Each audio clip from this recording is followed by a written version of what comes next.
purpose of human incarnation. In the last lesson, we spoke about those forces that try to prevent us from achieving the purpose of our incarnation. That enemy and its tricks that block us, distracts us, and cause us to get lost in the first heaven called Earth. Now, in this lesson, we will learn the purpose of our human incarnation, and we will see how these beautiful but sometimes painful journeys are giving us exactly what is needed to advance spiritually. So much so that at the end of the incarnational process, we return to our source more privileged than our archangelic brothers who never left their oneness in God. Now we need to address the million-dollar question. Why should we come here? Why incarnate? If, as we stated before, that we as a spirit start from a place of perfect oneness in God, why did we incarnate at all? What's the point of entering the dual worlds of illusion, suffering, and facing all these worldly troubles? Were we forced to do it by God? No. The first gift from God to all spirit beings is free will, which means that it's both God's will and our own free will as spirit beings to incarnate. Now that we are incarnated, we don't remember this choice, do we? But why in the world would we choose this? There must be an exceptionally good reason for it, don't you think? We're going to try to give you 3 different allegories that help give some answer as to why choose to incarnate. Imagine, if you will, that there are 2 boys, and they're born in a room, and they grew up in a room only full of light. They've never seen the darkness, ever. They grow and grow, and then when they're about 12 years old, you ask them, "What's the light?" What can they say? They don't know anything but the light. They have no answer for you. But if you would take one of those boys outside and show him the night sky, and then bring him back in and again ask him, "What's light?" Now he knows something because he's seen the darkness. Now he has something to compare the light with, and by this comparison he understands better. Well, that is the prodigal son. That's the human being who's incarnated into these worlds of shadows, learn by their experiences, and come back to where they start from, the light. Now the prodigal son comes back enriched by his experiences and understands the fullness of God in both conditions, the dual worlds of existence and the non-dual realm of beingness. He knows better now than the archangels who never experienced the shadows. The archangels understand it theoretically, but not experientially. It's like an architect that builds a building but has never built that building himself. And this is another way to understand this point of why incarnating. It's one thing to design a big building on paper. In one day of designing, you can make a crew of many, many people work for several years by just what you draw on that paper. But until you go out into the world and try to build that building you drew, you only have a theoretical idea of this building. And it's similar with the archangels, who understand duality theoretically, but they've never experienced it. They know about it, but they do not feel it like we do. So when we go out into the incarnation to experience duality, to feel it, to know it directly, and that makes us richer, more privileged in understanding than the archangels who never left the oneness of God and experienced duality. And riches are another way to think about the purpose of incarnation. We spoke in previous lessons about how the spirit soul self is projecting a ray of itself downward into the worlds of duality, giving birth to a personality self. And we might think of this projection like the soul's investment. Now, if you have money, extra money, what are you going to do with it? Well, if you're really into prodigal living, you'll just spend it immediately. But if you are wise, you will invest it, right? So that projection down into the worlds of existence is like an investment to the soul. And just like a monetary investment, you expect some good return on your investment. You anticipate a decent ROI. Maybe it's not money you invest in this world. Maybe your investments is to do good in this world. But still, most expect to see a beneficial result no matter what their investment is. In a similar way, it's the same with the soul, expecting a return on its investment of earthly incarnation. As an incarnated personality, we are the point of that one end of the ray of spirit soul. We're like the tip of the spear. We as a personality are going through all the ups and downs of incarnation, and as a soul, we're expecting to get something back from all that trouble. And that something is an enrichment, in that it comes from experiencing directly both the shadows and the light, the loss and the gain, the bitterness and the sweetness too. There's a great purpose for all the lessons we must not only learn and know, but to be able to give the answer for. It's one thing to say, yes, we should forgive our enemies. But if someone kills your son, can you forgive that? People must face and forgive petty offenses as well as the most grievous crimes.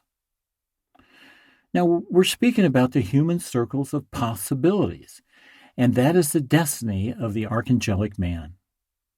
Humankind comes first as an archangel destined to become humanized, and it has a fixed circles of possibilities. And let's touch on this again. We come down into incarnation and are born as an infant, girl or boy. That infant grows, becomes a child, a teenager, an adult, and into old age. And all along the way we get our experiences. Then comes the death of the body, the material body, and we say we pass over. Our body dies materially because it's ended its part of our circle of possibilities, the material part of our circle of possibilities. And that only opens up a new and even larger part of our circle of possibilities. And that's life in the psychical world. And then after the second death, as it's called, we pass from the psychical into the noetical planes. And that psychical part of our circle of possibilities is finished.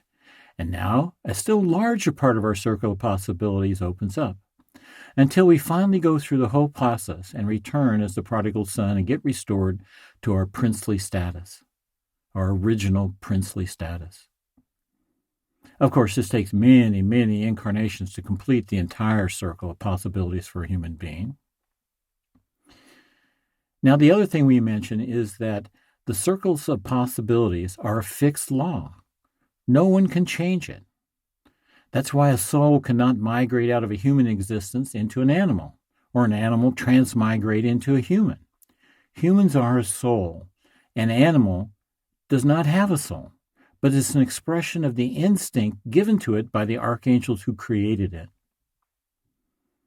Animals have a physical body, but they don't have a soul, and they cannot use the mind directly. The circle of possibilities is permanent. You can't change it. You are born in a material body, and there's no way for that body not to grow old. That aging is part of the circles of possibilities at the material level. But we also have the circles of probabilities, which is not fixed. It's not a fixed law, but it's a number of probable outcomes based on what we are doing now and have done in the past. This circle is under the law of cause and effect.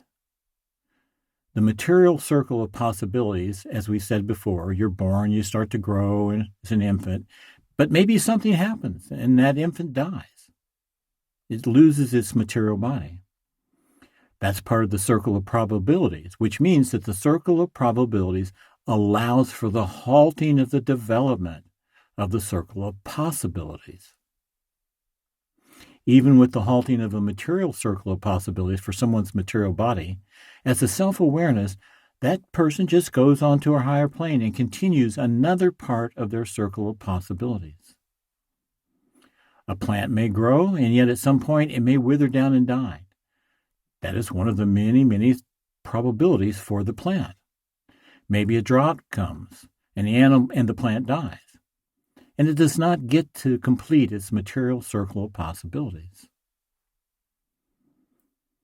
Now, when we're talking about cleaning our personality up and improving our self-consciousness and self-awareness, What we are really doing is changing the circles of our probabilities. Let's give an example. Say someone never takes up spiritual studies about who and what they are, what God is, what the nature of reality is. That casts a certain set of probabilities with certain limits. But just by setting your feet on the spiritual path, you've enlarged your circle of probabilities. Everything we are doing in life changes our circles of probabilities. In other words, the probable outcomes in our life. This change could be for the better or the worse, depending on what you're doing in life. Now, when a psychic reads people, all they are doing is seeing the shadows of the circles of probabilities that could happen. They might happen. Something may be probable. It might happen, but it might not. Something else may come along and change it, or you may change it by your subconscious or conscious choices. So psychic advice is not always accurate because by your free will, you can change your thoughts, behaviors, and ideas. And by doing so, you're changing of your circle of probabilities, and that changes your future. In spiritual circles, it's always said that there are no accidents. There are no coincidences for what happens in your life. That's true, but not because everything is fixed and predestined. It's true because whatever happens to you next is determining by what you are doing now. This means we are casting our destiny every moment with our intentions, our motivations, and especially our actions.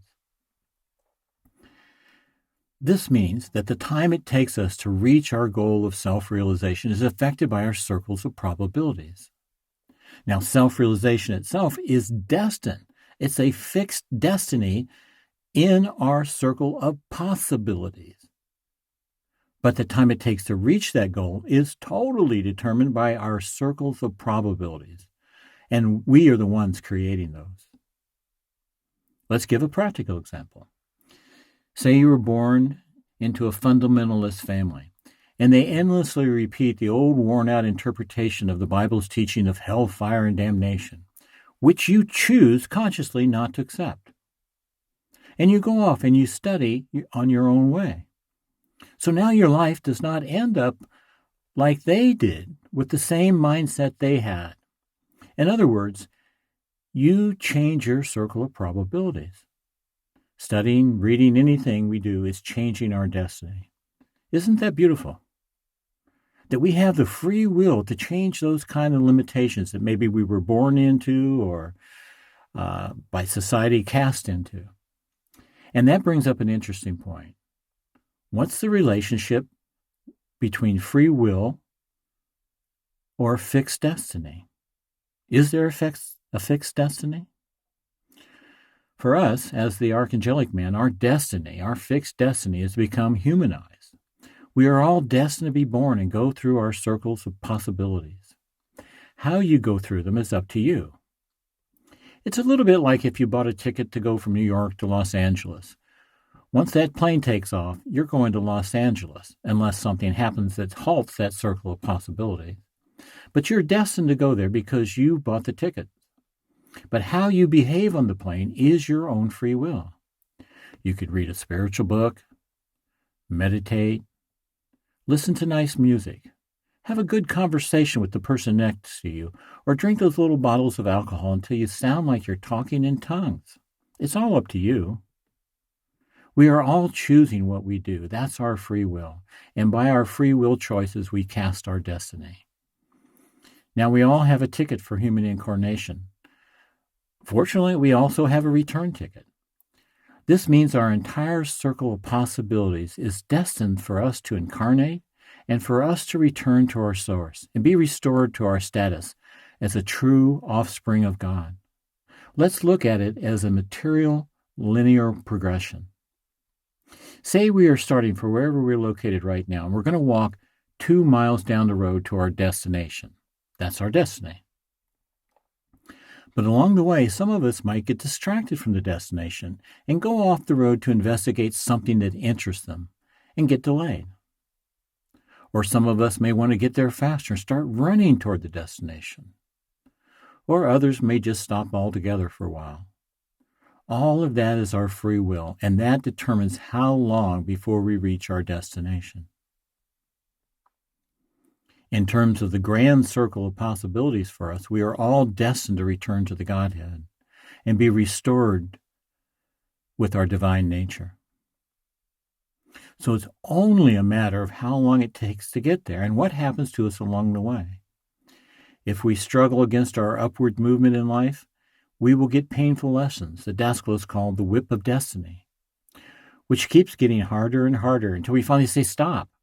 I don't want to just keep beating myself up against the divine laws and suffering. I want to willingly be led by the divine laws and free myself from the way of suffering. Now, in ancient Egypt, there was a fellow who was very, very devious, who actually killed a previous incarnation of the spirit soul of Daedalus. Daedalus met him in this lifetime. He said he was just as treacherous in this lifetime as he was then. That was 3,300 years ago. So some people can go against the laws, even for thousands of years, but sooner or later, they will, by the law of cause and effect, be required to learn to cooperate with the divine laws and return back home too. The question is, how much delay, how much suffering and pain will be required to learn this basic lesson? By returning home, we mean spirit self-realization in theosis. This is the ultimate self-realization and the ultimate enlightenment. Enlightenments are just clear breakthroughs in understanding the nature of reality. And as a personality, self-realization is just knowing who you are as a personality, which isn't real self-realization. Real self-realization is soul self-realization and realizing the soul self in its full attunement with God. Spirit self-realization is the ultimate self-realization, and it's realizing your spirit self in full at-one-ment with God. We are all under the law of cause and effect. Christ called it, what you sow, so shall you reap. This works for good or not so good things. Sometimes we've really done good work in past lifetimes, and we will receive a benefit in future lifetimes. We may even get a lifetime where we can just cruise on automatic pilot for a while if we want to. But in the big picture, a lifetime where we are suffering, learning, and working hard to overcome our troubles is making us more conscious. This raises our consciousness and uplifts our self-awareness. So which is the better lifetime, do you think? Well, everyone wants to be born rich and have it easy, right? But what a detriment that can be, because everything is done for you. You do not have to make great efforts in life, and that does not usually help you come closer to God. And this was Judas' problem. He was very, very rich, which made him lazy. He didn't have much to do to survive in life, so he did not develop. He did not challenge himself. But even being born rich, nobody has got it made. And being born rich is not the boon you think it is. Because once luxury enters your life as a guest, it soon becomes the master and can enslave you to riches, whether you were born into them or earned them yourself. Well, of course, there's nothing wrong with riches. What's wrong is that we let ourselves become defined by them and enslaved to them. Maybe destiny has entrusted riches in your hands to be used wisely to do good. This reminds me of a story about an enlightened renunciate who had given up all wealth and worldly comfort to live in the poverty in the forest. Then one day the king of that region was riding by and encountered this fellow. The king begins talking to him, and he realizes he has great wisdom. The king announces, "We have found a most wise guru here." So the king takes him home and he sets him up lavishly in his palace. Now the renunciate has an easy life with abundant riches. Before, he was half naked, living in the jungle just by eating berries and roots. But now the king takes him to his palace and sets him up royally with soft cushions, abundant food, and even servants waiting on him. The king requested that every day the renunciate should come out and give a teaching, not only to the king, but to the people of the kingdom. And of course, he taught about detachment from material things like most gurus do. Some of his listeners said to him, "Well, that's easy for you to talk about renouncing worldly attachments. You have everything. Look at you. You're sitting here comfortable in all this luxury." The renunciate said, "I didn't do it. I was just living in poverty in the forest, and the king brought me here." "No," they cried, "you are a fake and your teaching is bad." And so some of these people got together and decided they were going to teach this guru a good lesson. So one night they kidnapped him. They put him in a bag, tied the bag up, and took him deep into the forest and left him tied up in the bag. After a little while, he manages to free himself, only to find he's alone in the forest again. So he just sits down beside a stream quietly. Now, it just so happened that the king's son and his entourage were on a hunting trip, and they come across the renunciate. Immediately, they set him up with a big tent, carpets, cushions, and lots of food and servants to attend to his needs. Then in a few days, his kidnappers decide, well, the guru must have learned his lesson and been made humble by now, and so they decide to go retrieve him. To their astonishment, they find him again sitting in luxury. The point is, the renunciate did not try to get riches for himself to live in luxury, but life itself provided him for him, and they could not be taken away. Sometimes it's just the good karma of your previous personality in a previous lifetime that brings you fortune, which you could call a reward. Or it could be bad karma created in a previous lifetime that comes to you now as troubles and accidents, as a debt to be paid.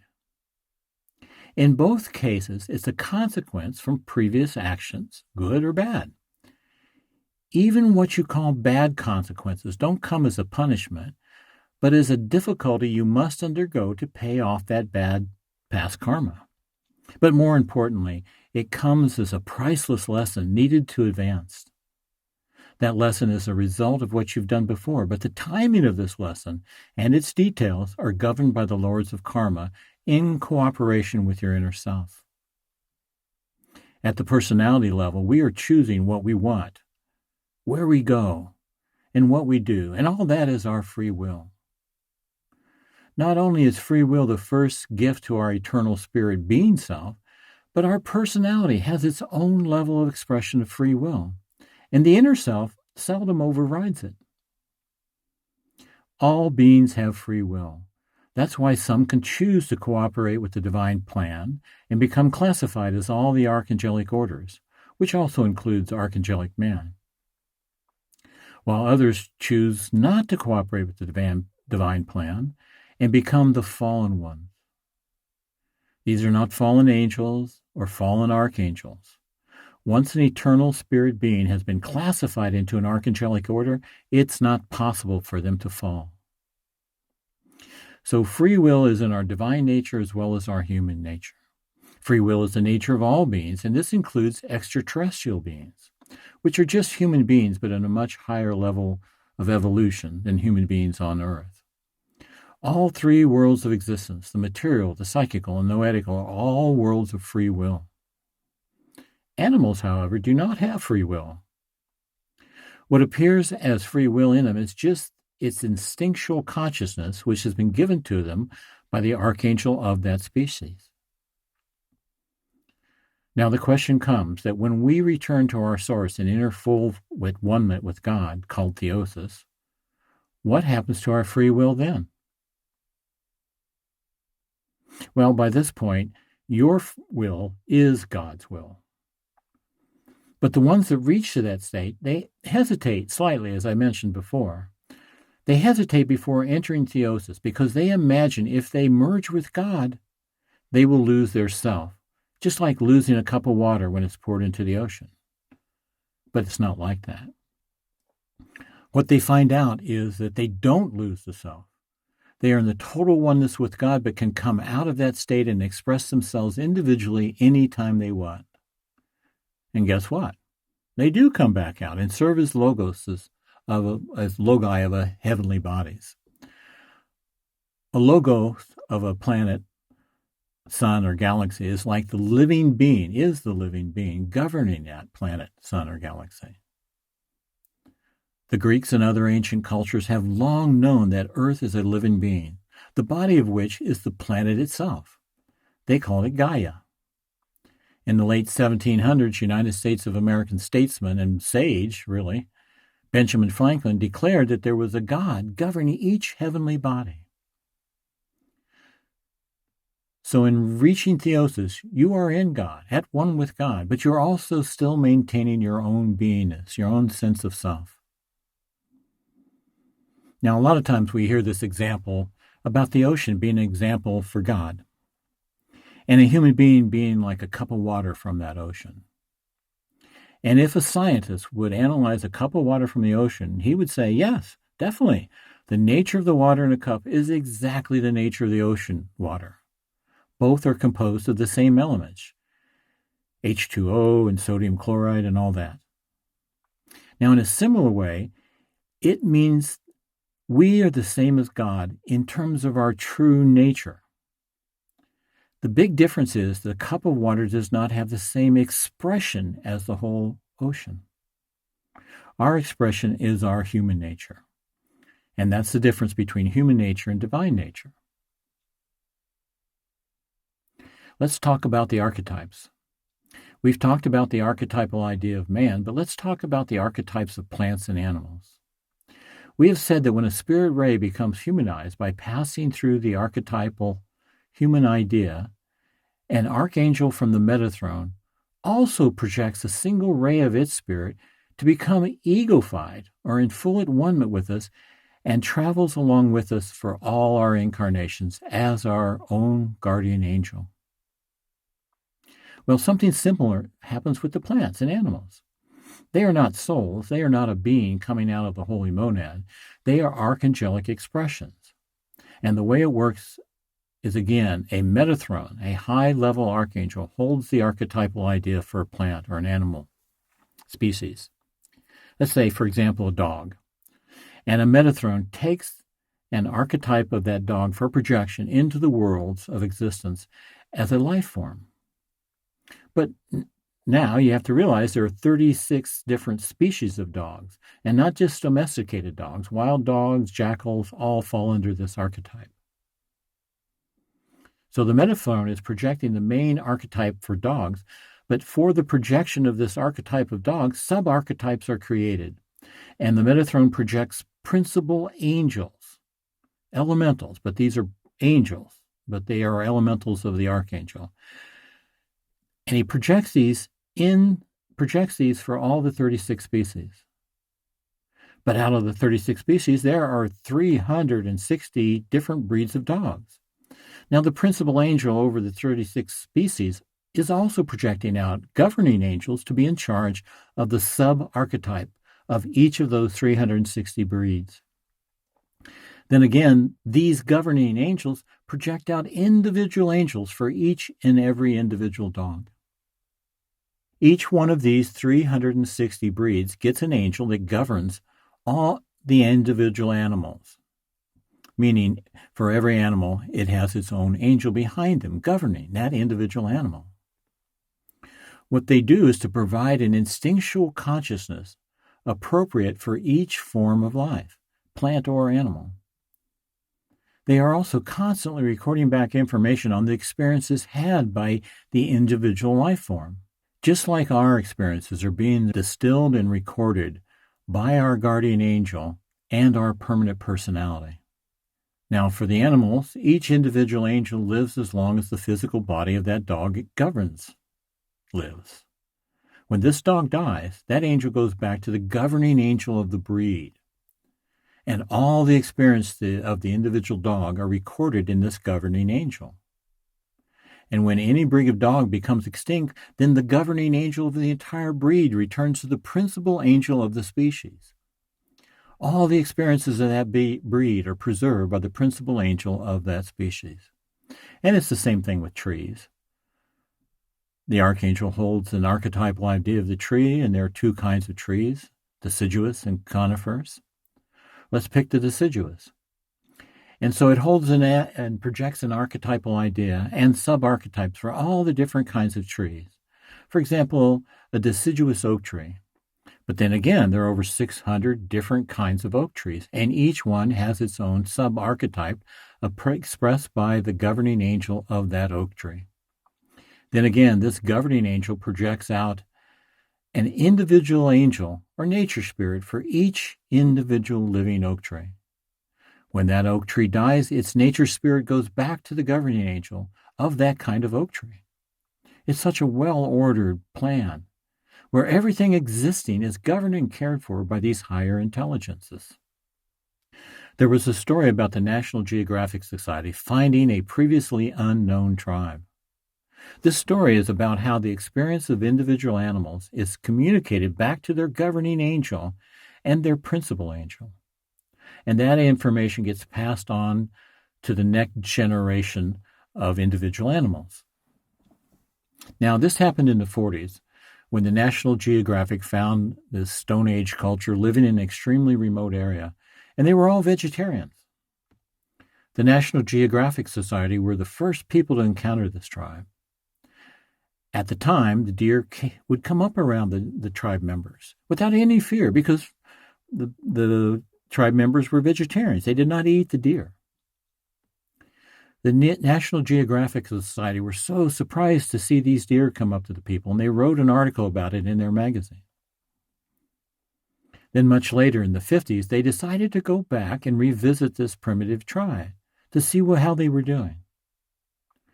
But by this time, other people had heard about the tribe and had visited them. When the National Geographic Society returned, they found this tribe wearing T-shirts, drinking beer, and now they were eating meat. And now the deer would not come up to the tribe because they had started eating them. This means that when you start killing the individual animals, the experiences of that animal is communicated back to the governing angel of the species. So when the next round of individual animals are born, they are programmed not to trust man. This information on the life forms and the angelic intelligence governing them is not just from Daskalos and the researchers of truth. Many report these findings, such as Findhorn, Scotland. Findhorn is a place in northern Scotland. It has a rocky soil, harsh environment, and somewhat close to the Arctic Circle. They built a spiritual ecological village there, founded by several people in the late 40s, and they ran experiments on growing plants there.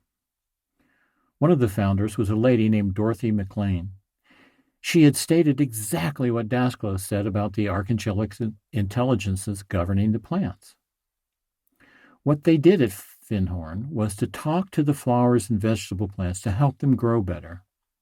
Now, we've all heard about this, but they took it to a whole nother level. Because of their work and studies, they discovered there was an intelligence behind the plant. And if you could communicate with that intelligence, it could change the outcome of the plant.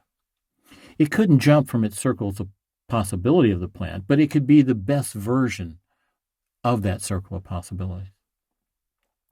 So in this horribly depleted soil in northern Scotland, they grew enormous fresh fruits and vegetables and flowers because they loved the plant and they spoke to the angelic intelligence behind the plant.